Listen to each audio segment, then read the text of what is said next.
কত ঘুমায় কিছে ও ডিউটি দেরি আছে কত পরে ম্যাডাম আমাকে চিল্লাচিল্লি করবে আমার সাইকেলে দিয়ে দিবি না না তোর চাকরি থাকবো না ম্যাডাম যে আচ্ছা আচ্ছা করবে না যা বললাম না বলে ঘুমা গেলাম এই এই সাথী পাঁচটা ঘুম থেকে উঠে আমার ডিউটি অনেক পরে শুরু হইব আমি সকাল কাম দিকে আমার ডিউটি শুরু হবে না আমার নিয়ে যাবে না সাইকেল দিয়া সাইকেল দিয়ে প্রত্যেক দিন আমি ঘুমাতে পারি না ঠিক মতো ওরে সকালবেলা নিয়ে লিখে একটা দিন ঠিক মতো ঘুমাতে পারি না আমি তাড়াতাড়ি সাইকেল ঘোরা আইতাছি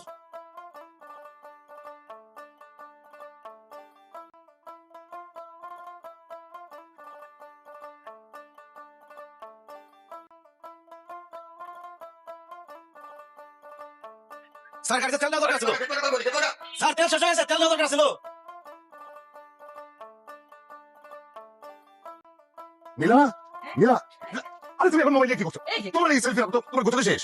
তুমি যে কি করো না এত শর্ট টাইমের মধ্যে গোছানো হয় আচ্ছা বাবা এক মাসের জন্য আমরা দেশের বাইরে যাবো কত কিছু গোছাতে হয় না এটা তুমি একদম ঠিক করো না এত তাড়াহুড়ো আমার ভালো লাগে না হ্যাঁ আরে তুমি বুঝতে পারছো না আমি বিপদ আছি তোমার সবকিছু গোছানো হয়েছে তো আরে বাবা বুঝিয়েছি তো তেমন বিশেষ কিছু নিতে পারিনি আচ্ছা টাকা কোথায় আছে একটা দাও আরে তুমি হয়তো টাকা নিয়ে টাকার জন্য তুমি বিপদে পড়েছি দ্রুত আমার পিছনে লেগে গিয়েছে বুঝতে পারছো যে কোনো সময় বাসায় পুলিশ আসবে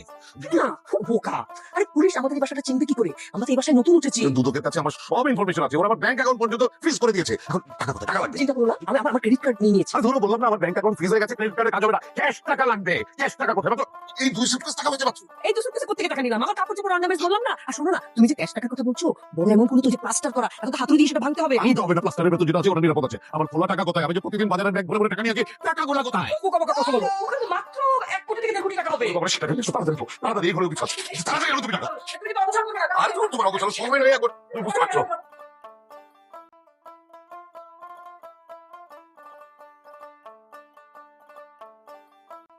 এ বাচ্চা এই স্যার কি রে কিছে আরে স্যার দেখলাম দৌড়াদৌড়ি করে ম্যাডামের কাছে বুঝুর করে দেন কি কয় আমি কান পাতে গেছিলাম বুঝতে পারি না কিছু কি সে গাড়িতে কিছু কইছে স্যারে ওই তেল কিনে কথা কইলাম একা গেট লাগা কই তাড়াহুড়ো করে গেল গাড়ির মধ্যে তো কিছু কয় নাই আমারে পুরো রাস্তার মধ্যে গালাগালি করছে রাস্তায় জাম করছে আমার কি দোষ আমার বাবা তুলে গালাগালি করে হারামির বাচ্চা আর ফোনে কালো গেল কথা বলতেছেন আরে এটা তো জিজ্ঞাসা ফোনে কি কইছে ফোনের কথা তো বুঝি না ইংলিশ কয় পাসপোর্ট কয় টিকিট কয় বর্ডার ক্রস কয় এডি করে স্যার কি বিদেশে যাবে নাকি বিদেশ গেলে যাইবো ফকিনি তোর কি তোর নিয়ে যাবো কে কি করলো না করলো সব তো জানতিল ছোট লোক খয়রাতি চলো চলো আর তুমি বাজবে না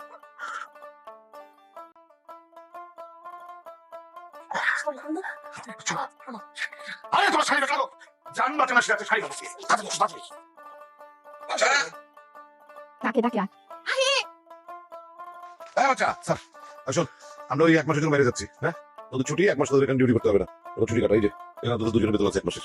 স্যার কই যেতেছেন আই ফুকিনি বাচ্চা কই যাবে না তোকে বলতে হবে নাকি ইডিয়েট আই বিলা তুমি কোথায় কাজে গেছো স্যার চলেন তাহলে নামাই দিয়েছি গাড়ি তোকে নামাতে হবে না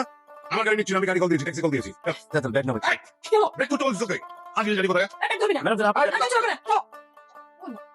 বুঝছি রে এরকম তাড়াহুড়ো করে বাইরে গেল কি জানি মনে হয় বিদেশে ওই যে ফ্লাইট মনে মিস হয়ে যাবো যাওয়ার হয়েছে কাম করলাম না আমরা 1 মাসের বেতন পাই গেলাম ভালো হয়েছে কিন্তু আমার টাকাটা তখন কত 9,000 টাকা না 10,000 টাকা 9,000 দিলাম ঘুরে দিয়েছি না ঘুরার একটা খরচ আছে না 8,000 দিছস আর 2,000 রাখ ওজরসকে বেশি কত বলে আর 2,000 দাম যাই এই 1 মাস খালি ছুটি আর ছুটি ঘুম আর ঘুম আহা ভালো হয়েছে মজা হয়েছে চল আপু ফোন মানে তখন কই আমার ফোন তো ভিতরে রয়ে গেছে কি কস হ্যাঁ। খারাপ তো গেছে গা স্যার একটা ফোন দে না ফোন দিয়ে কয় যে কটা কুইলা দে আমার ফোনটা ভিতরে রয়ে আমার সারাক্ষণ গালাগালি করে ফোন আর গালি খান তাই না তুই কি 1 মাসের লেগে আমার ফোন ভিতরে থাকো তো ফোন নাকি রাতে রাখতে পারছ না কি করব আমি তো জানি না কি যে আমি আল্লাহ লাগে ম্যাডাম করে দেখো কা ফোন কাছে রাখতে করে তো ফোন ইয়াল্লা কি করছিস গেছে বেঙ্গলি লিখি তুই এটা তো মনে হয় তারা ওরা করতে গিয়ে তালাই মারে নাই যাক একদিকে ভালো হইছে আমি মোবাইলটা নিয়ে আসি তুই তোর দিয়ে যে একটা তালা নিয়ে আয় তালা মাইরা ঠিক আছে না তোমার সোরে সব কিছু যাইবো আমার মনে টাকা পড়ছে যে আমি এখানে তালা মারে দিয়ে যাবো খুব ভালো হয়েছে সোরা হাও টাকা দাও করে হারার বাচ্চা ঘুষ করে বাচ্চা সব খালি করে দিই কাজ তো ঘুষের বেতনই আমি কষ্ট করে টাকা ভাই হালাম টাকা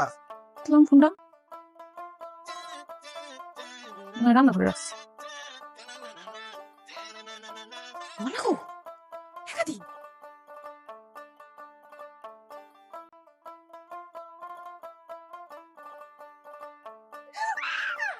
কি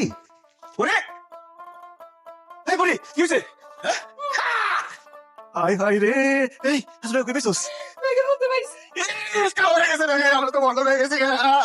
আমরা বড় কিছু মানে আমি বড় লোক হইছি আমি বলবো নাই তুই বড় লোক হবি কেমনে আমি টাকা আগে দেখছি না আমরা তো দেখলাম এই যে হ্যাঁ আমি টাকা দেখছি আমি বড় লোক হইছি তুই আমারে দেখছিস টাকা বাগান পাবো না কি টাকার বাগ পাবি আমি দেখছি আমি টাকার বাগ পাবো কি কস না কস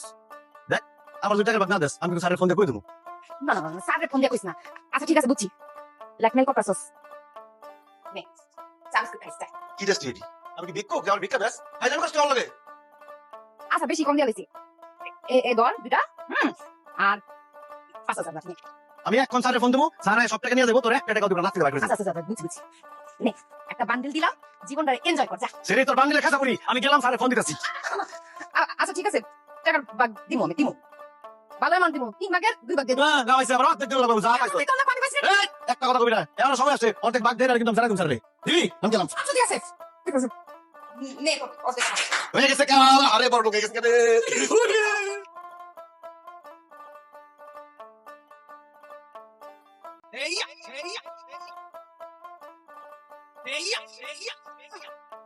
আসসালামু আলাইকুম স্যার কি লাগবে না স্যার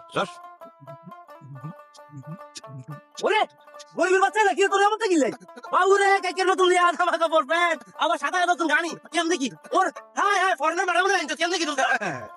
বোন আমি আমার গরিব ভাই আমি এখন কোটিপতি হয়ে গেছি আমার বাড়ি আছে গাড়ি আছে সব আছে বুঝছস আরে হইতেছ তুই কত টাকা তুই করিস এটা কেমন বড় আরে বেটা বড় লোক হয়ে গেছি কেমন হয়েছে সেটা তো জানতে হইব না আর ওটা কি ম্যাডাম ওরে না বাবুরে ওরে বেশ উল্টি দে ওরে আর ফরেনার ম্যাডাম গেছে কেমন করছ তুমি এটা কেমন দেখছিস হয়ে গেছে কেমন আছিস তার এ লড়াই আইছো কেন হ্যাঁ ধরে নিতে পারো লড়াই লাগছে বাবুরে তো ওখানে কপাল তো আই প্রতি মাসে একটা করে লড়াই কিনি কিন্তু লড়াই না তো তার কোম্পানিতে লড়াই নিতে কোম্পানি তো লাইছ দেছ তো তোর তো গরিবের কপালে লড়াই লাগবো না এমনি আইছিলাম গরিব দেখার লিগে চল জায়গা প্রতিদিন একবার করে তো করে দেখলাম দোস্ত দোস্ত তুই আলাদা কথা বুঝিস আইও বলো বুঝছ কি কি করলি না বন্ধু তো সাড়ে দাম জানাস তুই হ্যাঁ দশটা সিক্স করে দামে সাড়ে মধ্যে হাত দিস তুই আচ্ছা সমস্যা নাই দোস্ত তুই অনেক একটা ব্যবস্থা করে দোস্ত আমি বলো বিন দোস্ত চল চল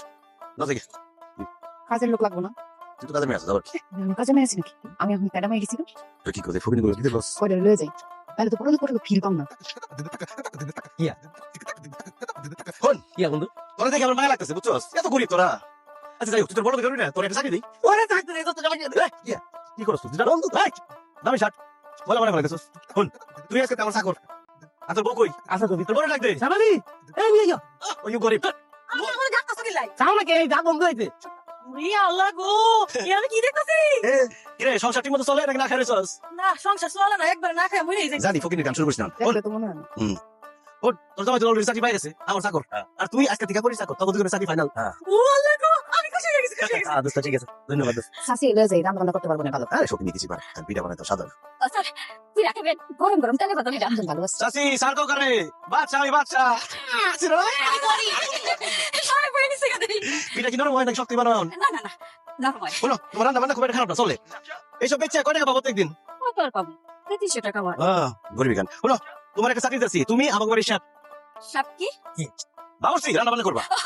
পারবো না পারবো মাসে বেতন 1 লাখ কেন গরিবের গরিব 1 লাখ টাকার কথা শুনে কেন গেছে আমি কিতাম বডি গাড়ি উঠা ও স্যার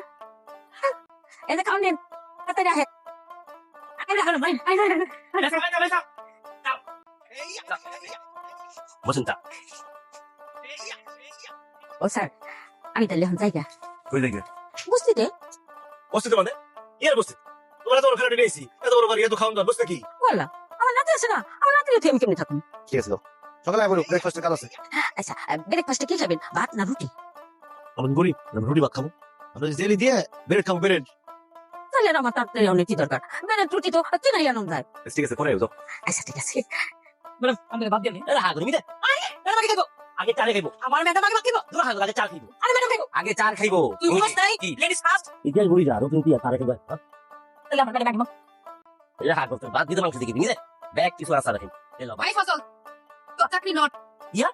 আটা কি করে নট আস্তা কি কাপ দোস্ত কেন চল চল চল চা কথা বল সে আমাকে নট করতেছি খাও দে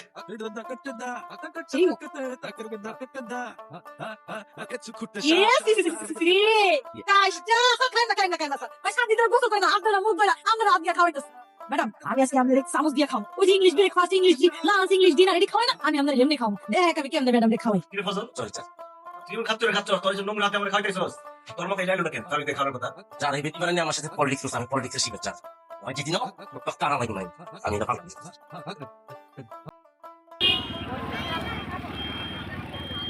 আমাদের ডিসি পয়েন্টের ভিউ অসাধারণ ছিল আজকে আসলে পরিবেশটা খুব ভালো লাগে পরন্ত বিকেলে খুবই সুন্দর দৃশ্য ছিল, মনে চায় আরও থাকি, কিন্তু সন্ধ্যা হয়ে গেল তাই চলে যাচ্ছি।